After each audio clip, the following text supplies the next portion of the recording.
ओम। ब्रह्मचर्य आज का विषय है। दो सन्यासी बरसात के मौसम में एक आश्रम से दूसरे आश्रम की ओर जा रहे थे। बीच में नदी और जंगल पड़ती थी। दोनों सन्यासी पैदल यात्रा कर रहे थे। एक सन्यासी 25 वर्ष का था और दूसरा सन्यासी 65 वर्ष का। छोटे सन्यासी बड़े सन्यासी की बड़ी सेवा करते थे।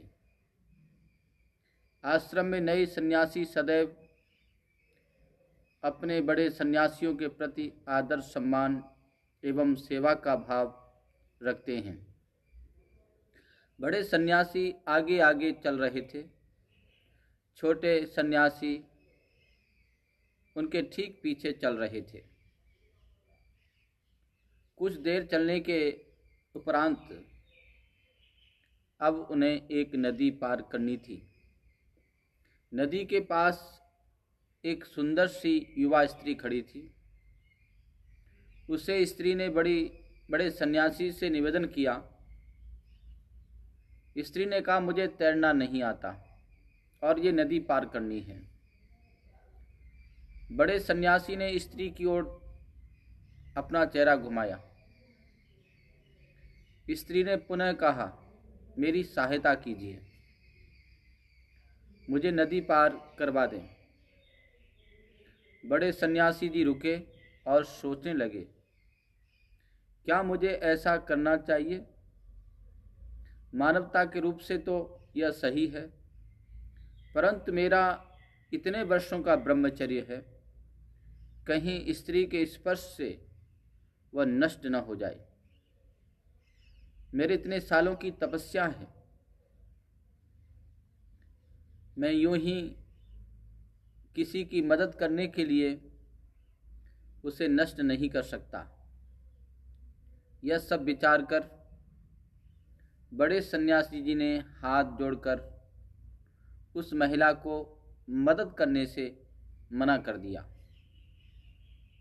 बड़े सन्यासी जी नदी की ओर मुड़कर नदी पार करने के लिए नदी में उतर पड़े। जब नदी पार कर बड़े सन्यासी दूसरे छोर पर पहुंचे, तब उन्होंने पीछे मुड़कर छोटे सन्यासी को देखना चाहा कि आखिर छोटे सन्यासी जी अभी कहाँ तक पहुंचे हैं। यह क्या? वह देखकर अचंभित रह गए। छोटे सन्यासी उस महिला को नदी पार करवाने में मदद कर रहे थे। छोटे सन्यासी ने उस महिला को अपनी पीठ पर चढ़ा रखा था और पानी में तैर रहे थे। यह सब देख बड़े सन्यासी हैरान भी थे और उन्हें क्रोध भी आ रहा था। बड़े सन्यासी समझ नहीं पा रहे थे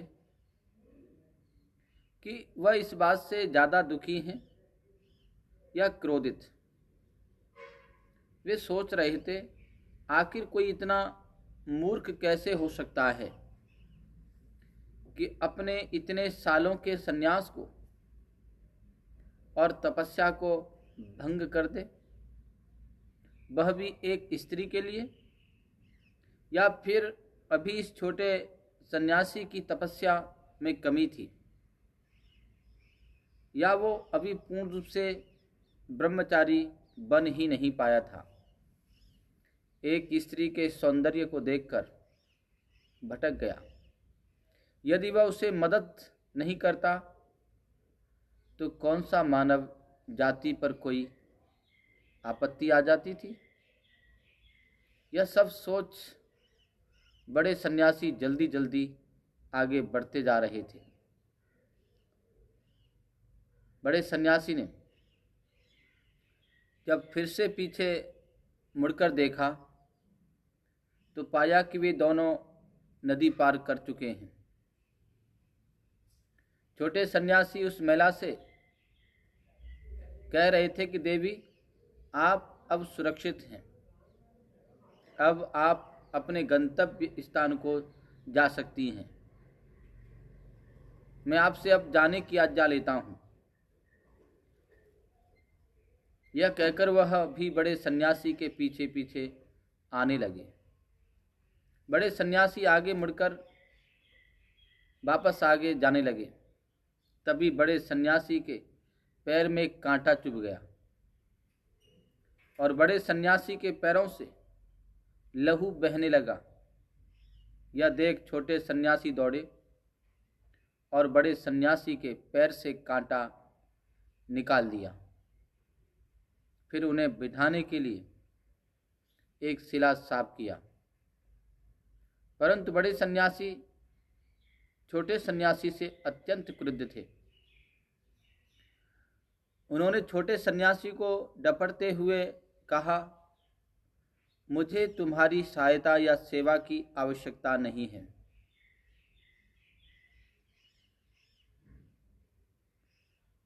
यह कहकर लंगड़ाते हुए वह आगे बढ़ने लगे।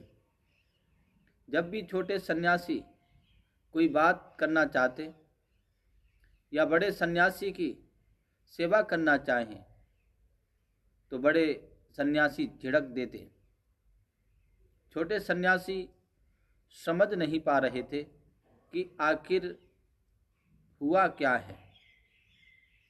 उनके सोच में यह बात दूर दूर तक नहीं थी कि महिला की मदद करने के कारण बड़े सन्यासी दुखी एवं क्रोधित हैं।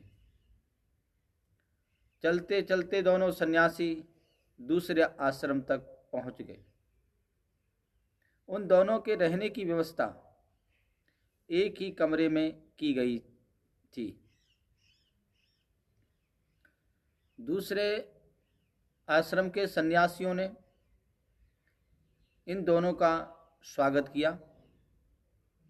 जब आश्रम के बाकी लोग हमारे चले गए तब बड़े सन्यासी ने क्रोध में बोला, ये तुम्हें सन्यासी समझ रहे हैं, पर इन्हें क्या मालूम तुम सन्यासी नहीं भोगी हो। तुमने सन्यासी और ब्रह्मचारी के कोई लक्षण नहीं है। छोटे सन्यासी कुछ समझ नहीं पाए। तब उन्होंने हाथ जोड़कर कहा, मुझसे क्या अपराध हुआ है जिसके कारण आप मुझसे इतना क्रोधित हैं? आप ऐसा क्यों कह रहे हैं कि मुझ में सन्यासी ब्रह्मचारी के कोई लक्षण नहीं है? यह सब सुनकर बड़े सन्यासी कहने लगे, जैसे तैसे, जैसे तुम्हें पता ही नहीं कि तुमने क्या किया है। उस महिला ने मुझे भी तो मदद मांगी थी, पर मैंने अपने ब्रह्मचर्य को, अपने सन्यास को ताक पर रखकर उसकी मदद नहीं की। तुमने एक क्षण सोचना भी आवश्यक नहीं समझा कि क्या उचित है, क्या अनुचित है। उसके सौंदर्य के आगे अपनी तपस्या, अपने सन्यास एवं ब्रह्मचर्य को एक बार भी याद नहीं कर पाए। सबका त्याग कर उस महिला के हाथ को पकड़कर नदी पार करने लगे। ऐसे अमर्यादित कृत्य करने के बाद तुम मुझसे पूछ रहे हो कि मैंने ऐसा क्या किया है। माथे पर जब रूप का आकर्षण चढ़ता है तब कुछ और नहीं दिखता।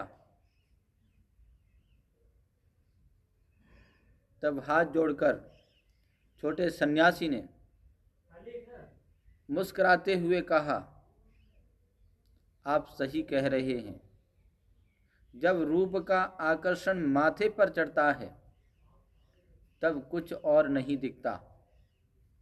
मैंने तो उस महिला का साथ कब का छोड़ दिया।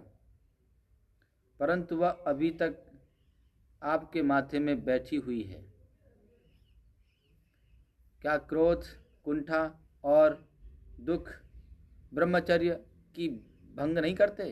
क्या केवल स्त्री का स्पर्श ब्रह्मचर्य को भंग करता है? ब्रह्मचर्य का स्थान मनुष्य के अंदर है, बाहर नहीं।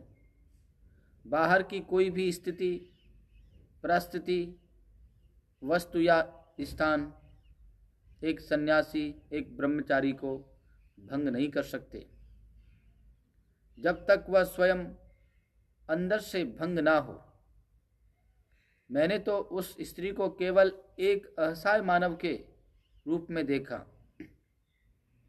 उसकी सहायता की और आगे चल पड़ा। सन्यासी जीवन में तो काम, क्रोध, मद, मोह किसी के लिए भी स्थान नहीं है। ब्रह्मचर्य का अर्थ ब्रह्म जैसा आचरण होता है। सन्यासी का अर्थ हर प्रकार के बंधन से मुक्ति होता है। यह सब सुन बड़े सन्यासी हाथ जोड़कर छोटे सन्यासी से कहने लगे, मुझे क्षमा कीजिए सन्यासी जी, आप आयु में मुझसे छोटे हैं, परंतु ज्ञान में मुझे बहुत ही बड़े हैं। मुझसे अपराध हुआ है। तब छोटे सन्यासी ने कहा, आपने सीख ले ली, यह पर्याप्त है। बाकी अब आप मुझे आपकी सेवा करने दें। यहाँ यही मेरा धर्म कहता है। और दोनों मुस्कुराने लगे। शिक्षा। इस कहानी से हमें यह सीख मिलती है कि मनुष्य बाहर की बुराइयों से तभी आकर्षित हो सकता है जब उसके अंदर में उन बुराइयों के लिए स्थान हो। यदि मनुष्य अपने आप को अंदर से निर्मल कर ले तो बाहर की बुराइयां उसे दूषित नहीं कर सकती। ओम शांति।